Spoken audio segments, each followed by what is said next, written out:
Livro do profeta Ezequiel, capítulo 37, versos de 1 a 14. A visão de um vale de ossos secos. Esse texto é um texto bastante conhecido e nós vamos olhar para ele outra vez hoje à noite, buscando uma nova percepção destas verdades da palavra de Deus que estão nesse texto das Sagradas Escrituras. Ezequiel é o profeta que Deus levantou para ser uma bênção, para restaurar o seu povo a partir de Jerusalém e a partir de Judá. Ele foi uma bênção porque o povo de Deus estava vivendo um momento de frieza espiritual, havia abandonado o Senhor, e o povo de Deus precisava ser restaurado. A nação de Israel precisava ser restaurada. E meus irmãos, quando eu leio Ezequiel 37, eu vejo uma fotografia do nosso Brasil hoje, e eu vejo também o potencial que o povo de Deus tem nesse país, para que Deus realize um poderoso avivamento. Eu tenho mencionado aqui Mark Bubeck, do seu livro Reavivamento Satânico, e ele mostra como nesse final de século e final de milênio há um reavivamento do ocultismo, há um reavivamento do esoterismo, da feitiçaria, da idolatria, do pecado em todas as suas formas. O rock está celebrando, está cantando para Satanás, está cultuando o diabo abertamente. As igrejas do diabo estão aí com placa e tudo, igreja de Satanás. Há um reavivamento satânico tremendo. Mas Mark Bubeck diz que a única resposta a esse reavivamento satânico é um poderoso reavivamento espiritual no meio do povo de Deus. O povo de Deus precisa se despertar. O povo de Deus precisa clamar pelo Senhor. Um povo de Deus que esteja morno, vazio, frio e indiferente não vai fazer diferença. Mas nós precisamos clamar a Deus, que Deus nos quebrante, que Deus nos sacuda, que Deus sacuda a sua igreja, que Deus estipe o pecado do nosso meio, que Deus estipe todas as barreiras, todas as coisas que estão impedindo a nossa comunhão no meio da igreja, para que esse país seja balançado pelo poder de Deus. A matéria-prima para esse reavivamento que Deus quer realizar na vida da nossa nação é o próprio povo de Deus. Segundo o livro de Crônicas 7,14, diz: se o meu povo, que se chama pelo meu nome, se humilhar e orar, e buscar a minha face, e se converter dos seus maus caminhos, então eu ouvirei dos céus, e perdoarei os seus pecados, e sararei a sua terra. Sararei a sua terra. Nossa nação está doente, nossa nação está profundamente enferma, irmãos. E que tristeza é que quando nós também buscamos fazer um diagnóstico da igreja brasileira, nós percebemos que infelizmente a igreja brasileira também está doente. A igreja evangélica brasileira está adoecida, precisa de cura de Deus, precisa ser restaurada, precisa ser despertada e quebrantada. Só uma igreja sadia doutrinariamente, sadia moralmente, sadia no seu compromisso com Deus, sadia na comunhão dos irmãos, sadia na sua maneira de pensar e de agir. Só uma igreja sadia pode de fato influenciar a sociedade, fazendo com que essa saúde afete e abençoe a sociedade e a nação. E eu creio nisso. E nós temos que clamar por isso. Nós temos que orar nesse sentido. Algumas pessoas têm medo do discurso do avivamento, ou do reavivamento, ou do despertamento espiritual. Como batistas, a nossa denominação batista no Brasil é uma denominação historicamente traumatizada. Há 30 anos passados, passamos pelo trauma dessa mesma conscientização da necessidade de um despertamento espiritual. E eu sei que muitas pessoas honestas, sinceras, estavam buscando isso. Mas infelizmente houve desvirtuamentos, e houve tanta briga, tanta divisão nas igrejas. A nossa denominação ficou uma denominação traumatizada. Durante mais de 20 anos os pastores não pregaram sobre a doutrina do Espírito Santo, porque quando alguém falava no Espírito Santo, então já logo era rotulado e taxado de renovado, e logo começava a haver uma perseguição. Mas nós precisamos ensinar a doutrina do Espírito Santo, a doutrina bíblica do Espírito Santo. Nesse tempo o povo está sentindo que precisa de despertamento espiritual, precisa de reavivamento, e alguns até desorientados, porque frequentemente não recebem essa orientação. Alguns vão para um extremo, outros para o outro. Uns vão para o extremo do fanatismo e estão buscando barulho, movimento e ativismo, essa coisa toda, e acabam embarcando nessas canoas furadas que andam por aí. Acabam embarcando aí na teologia da prosperidade, na teologia do sopro, que sopra, cai todo mundo, baixo o poder do Espírito Santo, não é? Na teologia dos milagres, dos sinais e dos prodígios. Meus irmãos, eu estou absolutamente convencido que antes de qualquer outro milagre, o que nós estamos precisando é do toque de Deus na nossa vida, para que Deus realmente nos desperte, nos quebrante. Antes de qualquer outro milagre, o que a igreja precisa é de comunhão, é de santidade. Os outros milagres são até consequência disso. E às vezes nós estamos procurando toda essa movimentação, todo esse barulho, toda essa coisa, todos esses milagres, todos esses sinais, todas essas coisas que nos encantam, que de repente nos emocionam e a gente fica arrepiado. Mas o que adianta se você fica arrepiado no culto, mas depois do culto continua a mesma vida feia, a mesma vida enferma, não é? Nós precisamos de um despertamento que sacuda a nossa vida, que balance a nossa vida, nos levando a uma vida de mais comprometimento com Deus, comprometimento sério, que significa que as palavras da nossa boca serão palavras de edificação, de bênção, que significa que na nossa postura moral será uma postura bonita, que fale bem do nome do Evangelho. É esse avivamento que nós precisamos, porque esse é o avivamento bíblico da palavra de Deus. E esse texto então nos mostra como Deus quer usar o seu povo para promover esse avivamento, esse despertamento espiritual que vai sacudir a nossa nação e que vai reverter esse estado de caos em que se encontra a nossa nação e o nosso mundo. Diz assim a palavra de Deus: veio sobre mim a mão do Senhor, e Ele me levou no Espírito do Senhor, e me pôs no meio do vale que estava cheio de ossos, e me fez andar ao redor deles, e eis que eram muito numerosos sobre a face do vale, e eis que estavam sequíssimos. Ele me perguntou: filho do homem, poderão viver estes ossos? Respondi: Senhor Deus, tu o sabes. Então me disse: profetiza sobre esses ossos, e dize-lhes: ossos secos, ouvi a palavra do Senhor.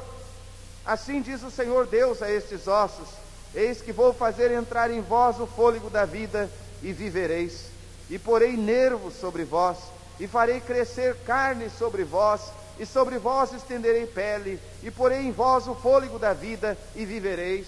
Então sabereis que eu sou o Senhor. Profetizei, pois, como se me deu ordem. Ora, enquanto eu profetizava, houve um ruído, e eis que se fez um rebuliço, e os ossos se achegaram, osso ao seu osso. E olhei, e eis que vieram nervos sobre eles, e cresceu a carne, estendeu-se a pele sobre eles por cima, mas não havia neles fôlego. Então ele me disse: profetiza ao fôlego da vida, profetiza ao filho do homem, e dize ao fôlego da vida: assim diz o Senhor Deus, vem dos quatro ventos, ó fôlego da vida, e assopra sobre estes mortos, para que vivam. Profetizei, pois, como ele me ordenara. Então o fôlego da vida entrou neles, e viveram, e se puseram em pé, um exército grande em extremo. Então me disse: filho do homem, estes ossos são toda a casa de Israel. Eis que eles dizem: os nossos ossos secaram-se e pereceu a nossa esperança, estamos de todo cortados. Portanto profetiza e dize-lhes: assim diz o Senhor Deus: eis que eu vos abrirei as vossas sepulturas, sim, das vossas sepulturas vos farei sair, ó povo meu, e vos trarei à terra de Israel. E quando eu vos abrir as sepulturas e delas vos fizer sair, ó povo meu, sabereis que eu sou o Senhor. E porei em vós o meu espírito e vivereis, e vos porei na vossa terra, e sabereis que eu, o Senhor, o falei e o cumpri, diz o Senhor. Amém. Primeira observação que eu gostaria de fazer a partir desse texto das Sagradas Escrituras é aonde Deus coloca Ezequiel, aquele jovem Ezequiel, candidato a ser profeta de Deus. Diz o texto: veio sobre mim a mão do Senhor e me levou em espírito do Senhor e me pôs no meio do vale que estava cheio de ossos. Um vale de ossos secos. Caos. Deus coloca o seu servo no meio do caos. Diz assim: e me fez andar ao redor deles. E depois Deus faz uma pergunta para provar o Ezequiel: filho do homem, poderão viver esses ossos? Quer dizer, essa situação de caos pode ser revertida?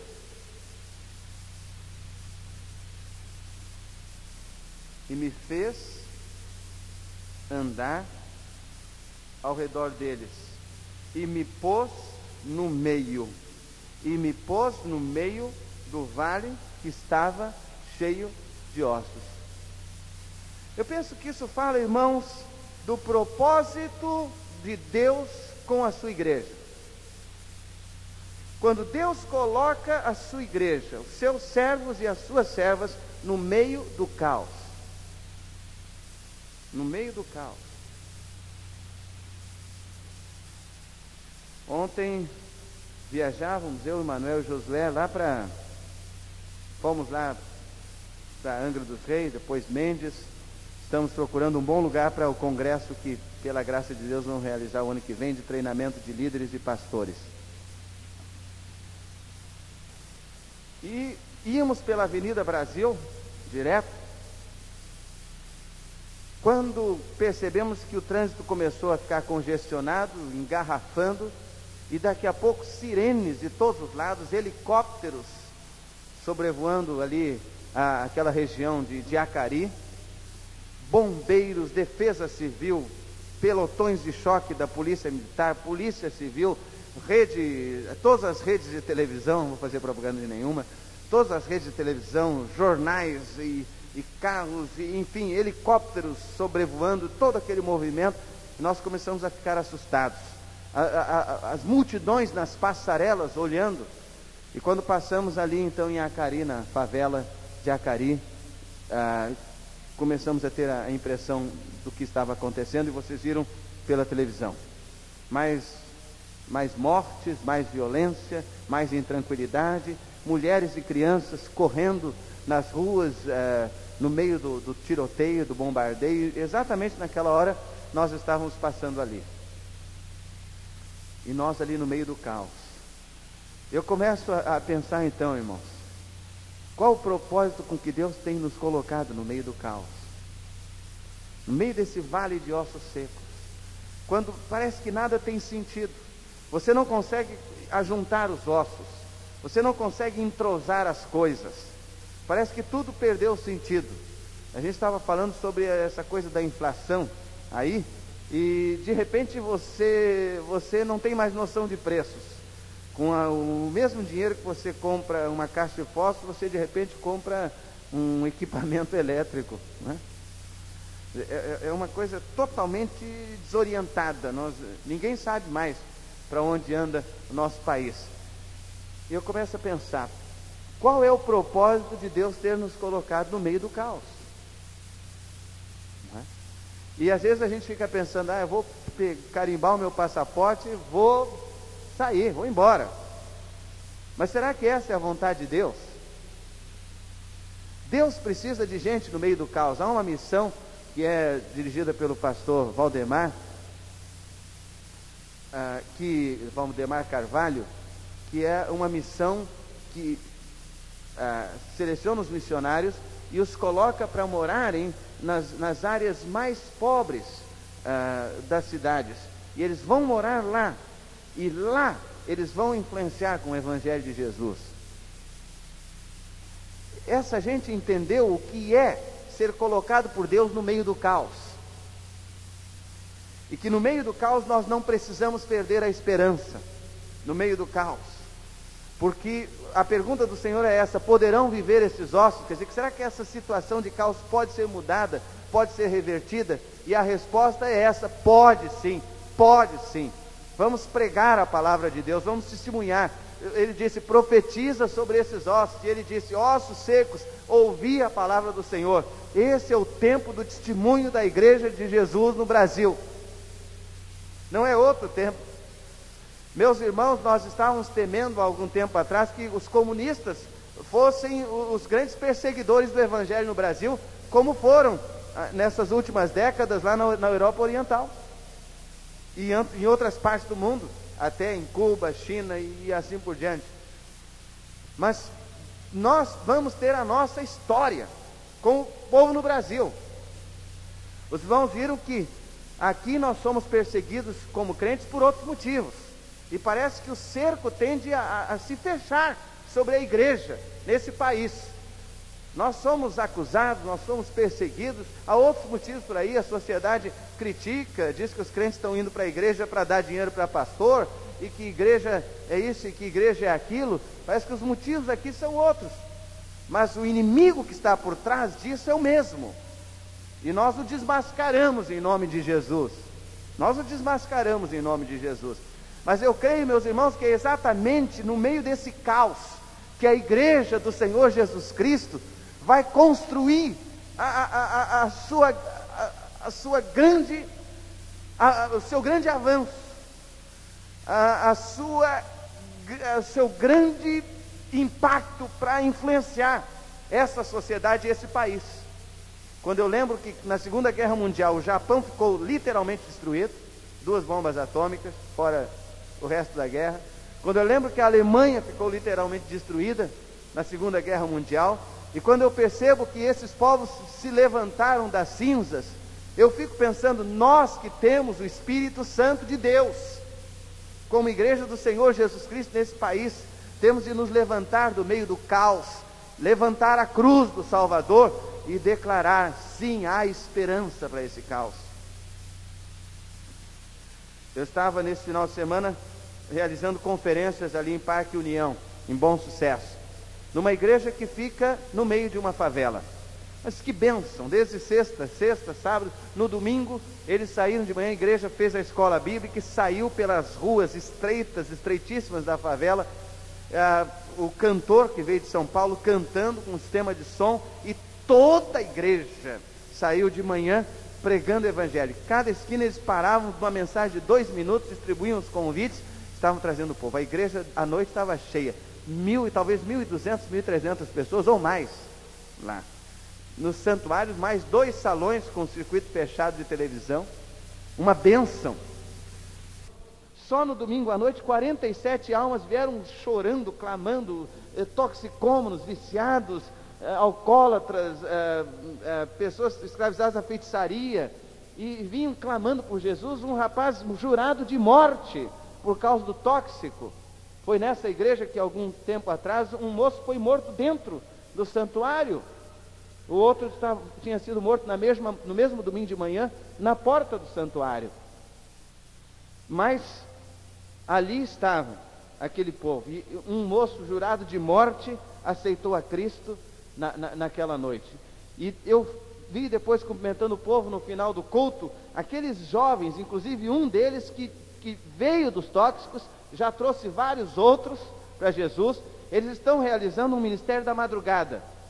Eles chegam às 10 horas da noite na sexta-feira na igreja, no templo, chegam às 10 horas da noite, oram até a meia-noite, aqueles jovens, e à meia-noite eles saem para as ruas da favela e vão pregar o Evangelho de Jesus até de madrugada. Estão ganhando muitas pessoas para Cristo.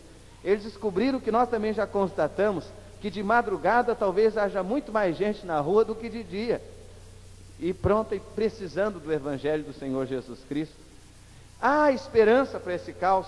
E no final do culto, aqueles moços que haviam ganho seus amigos para Jesus, que haviam se convertido naquela noite, eles fizeram aquela roda, se abraçaram assim juntos, e eles então oraram a Deus ali com seus amigos que haviam se convertido, declararam a vitória de Jesus naquelas vidas. Foi uma coisa linda, preciosa, e depois davam um grito de guerra da vitória de Jesus sobre o inimigo. Amém, irmãos?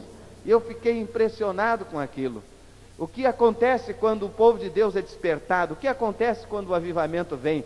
Quebrantamento. O que acontece? Acontece confissão de pecados.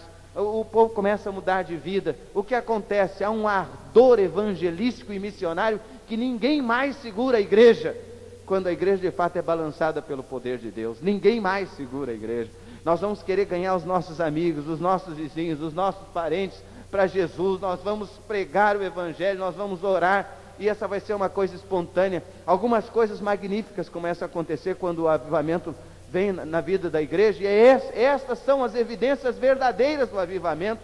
O pastor não precisará mais ficar lá preocupado com as irmãs que estão usando uma roupa mais indecente, com os irmãos que estão usando uma roupa mais indecente, ou com isso. O Espírito Santo vem e convence, e quebranta e sacode, e aquela pessoa então se olha e diz: para um pouquinho, eu não estou de modo adequado. Jesus, o Espírito Santo me convenceu, Jesus anda comigo, eu não posso andar desse jeito. As coisas começam a mudar, pelo poder do Espírito Santo atuando na vida do povo. E é assim que o caos se reverte. E eu creio nisso de todo o meu coração. E tenho determinado no meu coração gastar a minha vida para pregar esse Evangelho maravilhoso, porque vale a pena, para mobilizar a igreja em nome de Jesus para pregar esse Evangelho maravilhoso, porque vale a pena. E meus irmãos, nós estamos aqui como peregrinos. Aqui não é coisa de buscar conforto, comodidade. Aqui nós temos que testemunhar de Jesus. Nós não podemos perder tempo, porque daqui a pouco nós seremos chamados à presença do Senhor. E como eu costumo dizer, no céu eu vou tirar a diferença. Lá no céu tem a eternidade toda para louvar Jesus, para desfrutar daquelas alegrias, daquelas bênçãos, daquela comodidade, aquele conforto todo lá no céu. Aqui nós temos que batalhar, e aqui é guerra espiritual mesmo, é batalha mesmo, é oração, é clamor ao Senhor, é testemunho, é trabalho para Deus. Eu creio que Deus tem nos colocado no meio do caos, com um propósito. Vocês querem ver, irmãos? No verso de número 7 diz assim: profetizei, pois, como se me deu ordem. Ora, enquanto eu profetizava, houve um ruído, e eis que se fez um rebuliço, e os ossos se achegaram osso ao seu osso. E essa coisa de os ossos se achegarem osso ao seu osso, eu entendo, irmãos, que é a igreja se confraternizando, e a igreja se reencontrando, é a igreja restaurando a sua comunhão. Ossos que estavam soltos começam a se buscar uns aos outros. Irmãos, nós fazemos parte do mesmo corpo. Como é que nós estamos separados? Nós fazemos parte do corpo de Cristo. Nós precisamos estar, as juntas precisam se entrosar. Quando eu vejo que os ossos vão se aproximando, osso ao seu osso, eu vejo Deus mexendo nesse caos, e as coisas voltam a ter sentido. O caos então começa a dar espaço a uma nova organização das coisas. A ordem de Deus começa a se estabelecer, mas começa pela ordem na igreja. Começa por esta recuperação da consistência e da coerência na própria vida da igreja. Osso buscando o seu osso. As coisas voltam a ter sentido, as coisas voltam a ter coerência.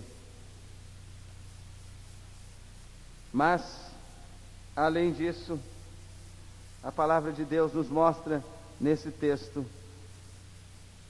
3 vezes nós vemos essa afirmação: então sabereis que eu sou o Senhor.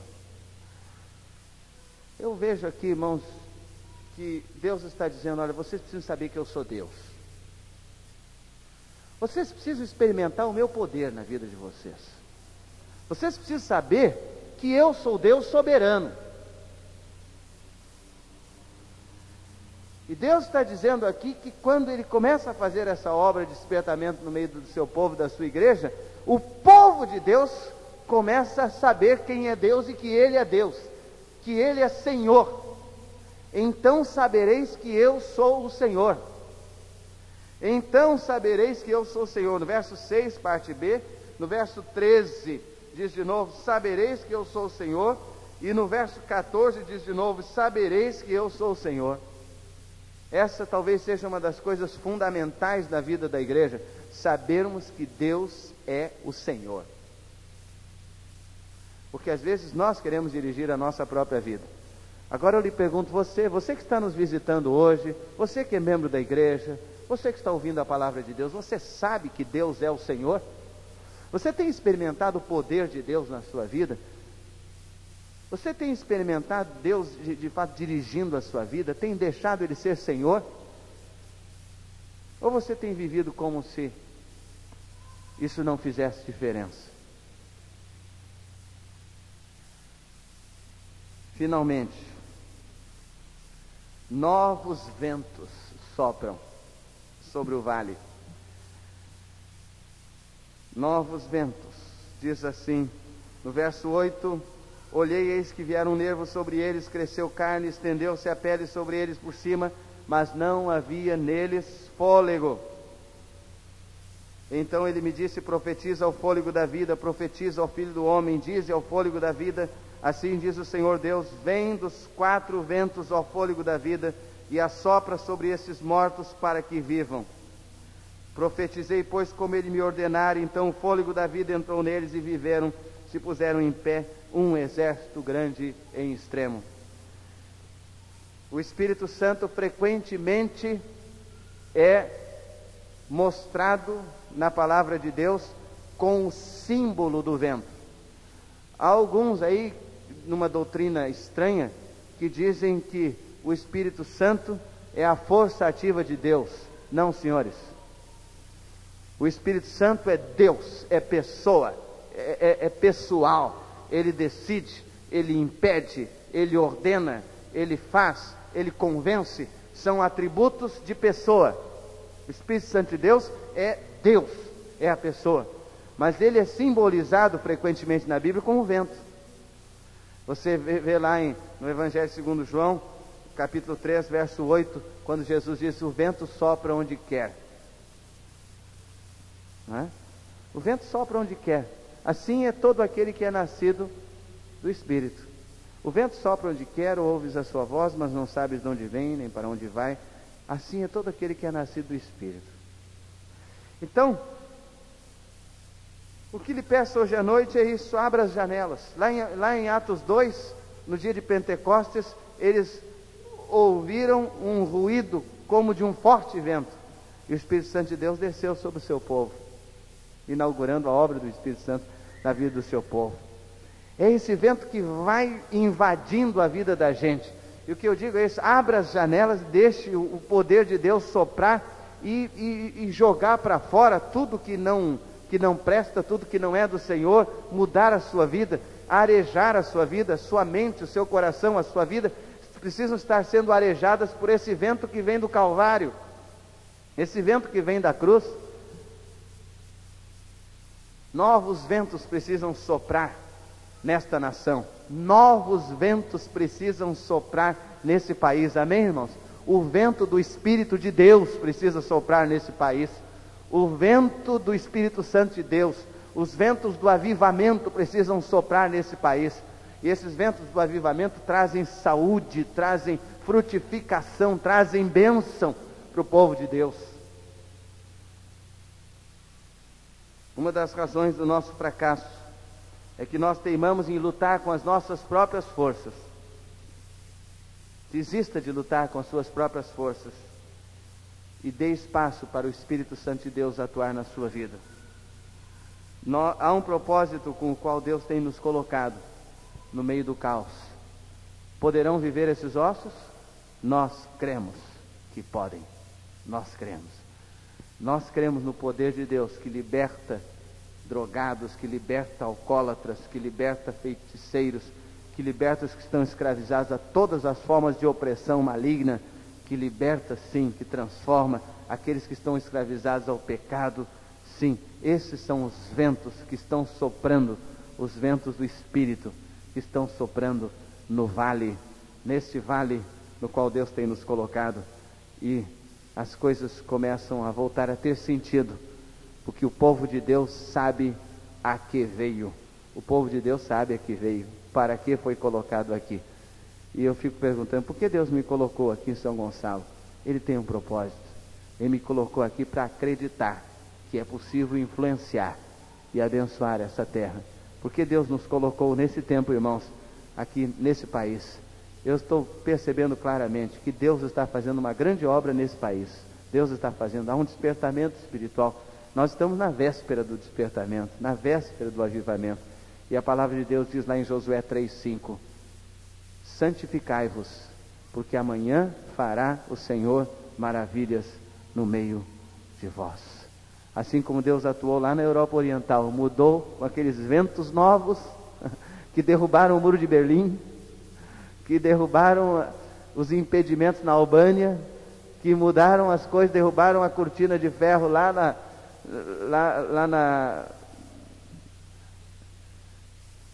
na Rússia, na União Soviética, não é? Esses ventos do Espírito estão soprando sobre a nossa nação, e nós não podemos ser impedimentos. Vamos juntar osso a osso, comunhão do Senhor, clamar a Deus juntos como povo de Deus, e Deus estará fazendo, vai continuar fazendo a sua obra. Deus está fazendo e Ele vai continuar fazendo.